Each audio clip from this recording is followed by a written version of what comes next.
Hi everyone, it's Jennifer Taylor. My research paper topic was informal reading inventories.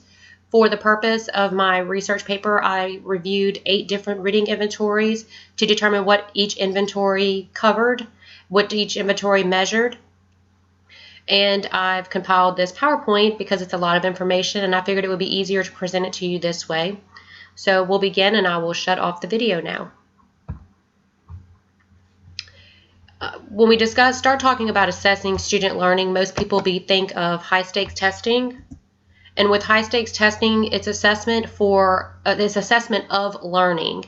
When a student takes a high-stakes test like MCT2 or the core assessments that they're taking now, the school and nationwide, they're being tested to assess what they've already learned. Not what they need to learn, but what they've already learned. Informal reading inventories assess what they need to learn. So that is considered assessment for learning. And each reading inventory that we're going to cover, it assesses students differently. The definition of an informal reading inventory is a diagnostic assessment used to calculate different phases of student reading ability and performance. And the purpose of the informal reading inventories is to provide teachers with information about a student's instructional needs so she can develop her lesson plan according to what their weaknesses are. It's also to determine the reading level of a student and whether or not what their literacy strengths and weaknesses are. However, informal reading inventories are not detailed enough to be used for instructional purposes only. They are only a diagnostic tool, but they are a valuable diagnostic tool. In order for the reading inventories to have a positive impact on the student's performance, first, teachers have to be aware of what the advantages and disadvantages of the informal reading inventories are before they use them for assessment purposes. And by advantages and disadvantages, I mean, what exactly are they covering? What exactly are their questions covering that they're asking the students during their oral retells? Teachers need to ask themselves as well, what areas of literacy are they concerned with? Because not all reading inventories cover all areas of literacy, and whether or not the results that they receive are going to be specific enough for them. This is the list of the reading inventories that we're going to be covering today, and all of these inventories were revised since 2002, so they should reflect the new laws of No Child Left Behind. And now let's get into how each one is different. With each inventory, we're going to see passage range. All of the passage range for the reading inventory increase as the level increases. So the analytical reading inventory is 28 words to 352 words. So the 28 words is going to be your kindergarten assessment. This one includes a measure for fluency. It also limits pictures, like the illustrations on the passages, because it doesn't want the students to use picture clues to determine what the passage is about. It does have a measure for prior knowledge and emotional status. And there's another inventory that also does emotional status. And by emotional status, they want to know whether or not how the inventory passage, how the reading passage is going to emotionally affect the student, because that will determine how well they comprehend the information. This one provides separate narrative and expository text, and the text passages for expository actually came from social studies, science books. Some of them did. And their question scheme for their oral retell is centered around expository text structures like cause and effect, problem and solution. The rubrics retell and question structures are on story elements such as character, plot, setting. And if you use the narrative retell and the story elements rubric together, then you can actually evaluate the comprehension of expository text structures. This is most beneficial in high school and has shown good results. The Beta reading and language inventory also includes a measure for prior knowledge and has limited pictures. There is a distinct separation between narrative and expository, and the only difference between this one is there is an oral retell rubrics, which is just a checklist that does not give any categorization for the items that you're marking off that they're doing. It doesn't tell you that if they couldn't get the answer to this question, then they're missing cause and effect. And there is a place to tell whether or not the retell is organized, but it doesn't give you criteria to score it. And this one has phonemic awareness and phonics, And it also has vocabulary that is experiential in adult thematic words, which adult thematic words are words in everyday life, things that they're going to use in, like, transmission or engine or, deep fryer. This is most effective in diverse populations due to the vocabulary words, because there's two separate ones. The basic reading inventory. This one has passages from 225 to 250, but from levels 3 through 12, they give different lengths.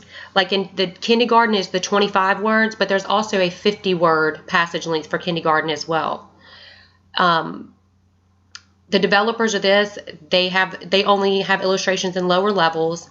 They do background knowledge and they measure for fluency. It's separated with expository and narrative, but their expository is written more of a narrative style. They don't use expository text structure. The questions are based on the level of importance rather than the text structure. And this is also done through story grammar theory, which is story elements, plot, setting, characters. And if you use the narrative retell rubrics and the story element criteria that's given, then you can determine the understanding of text structure, but only if they're used together. This one also does phonics and phonemic awareness, and it's most beneficial in the skill-based classrooms that are literacy focused. Classroom reading inventory. This was one of the less thorough ones that I found. Their word count does increase with the level, but they don't measure for fluency. They've eliminated all illustrations, and they use a more of a holistic approach to their passages. There is no distinction between the narrative, and in order for you to even determine a student's comprehension of expository text, then you have to use both assessment formats in order to determine their expository comprehension. And for the narrative text structure, you have to use the reader response and the sub-skills. The reader response is more open-ended questions. Sub-skills is tell me what who the characters were and what the setting of the story was. Comprehensive reading inventory, which we all know about, it covers all areas of literacy. It has a measure for the fluency on the miscue analysis. And I wasn't aware, but there are no illustrations in the high school levels of the comprehensive reading inventory.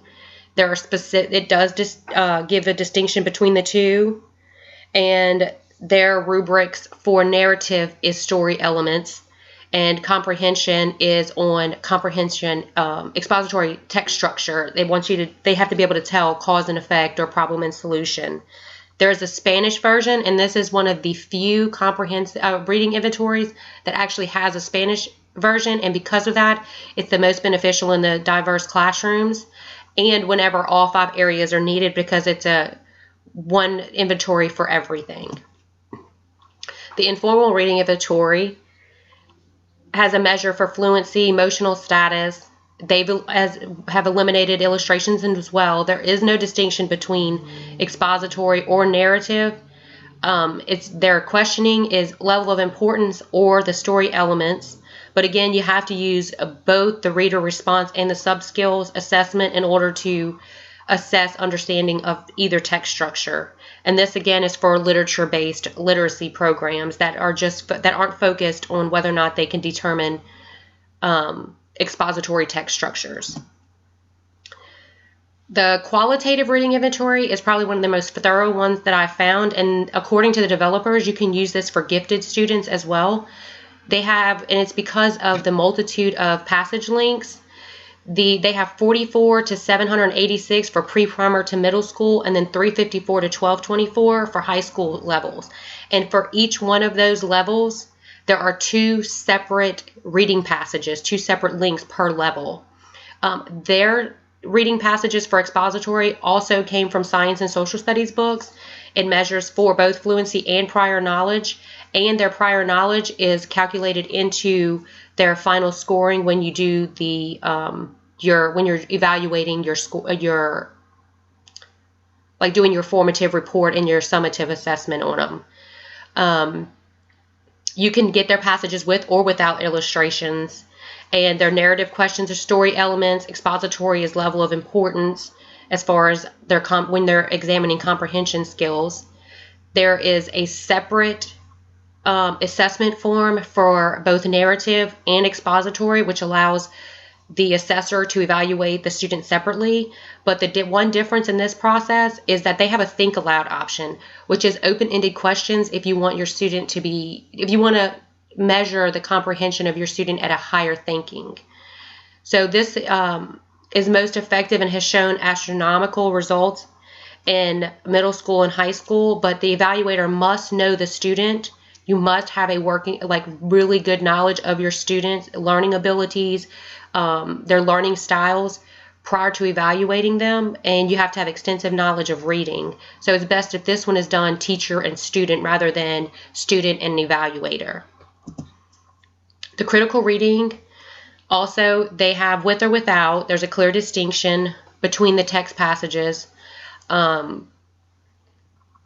It does have an assessment for vocabulary based on sight words, and they use words from the passages so the evaluator can determine whether or not the student has vocabulary knowledge in text and in context and out of context. And this is recommended when higher levels of thinking and thoughtful responses priority, and that is because the vocabulary words and the vocabulary assessment are worked into the critical reading inventory. They have to read the passages, and then you can assess them on their vocabulary as well while they're reading.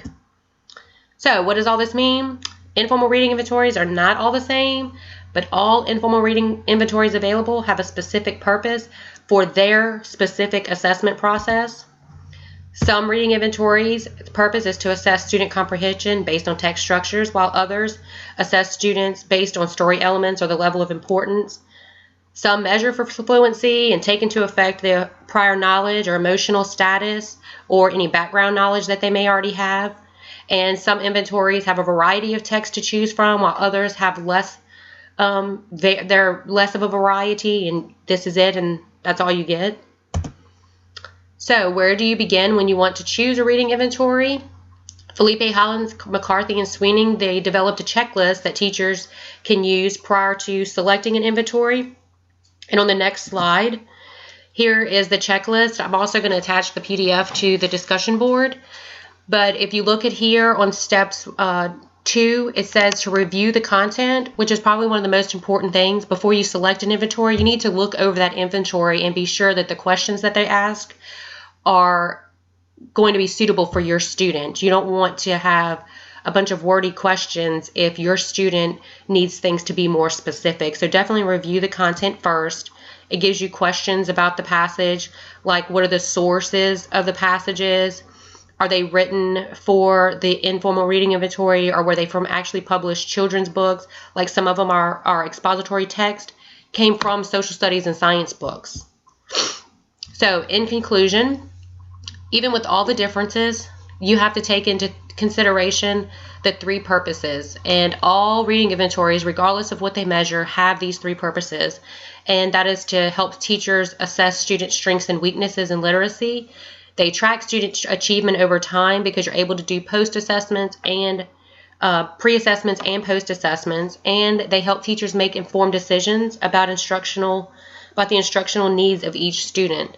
But again, in order for you to have the best results, you have to be familiar with the inventory that you're using. You need to have proper training how to use it, and you need to be able to analyze the information that you gather.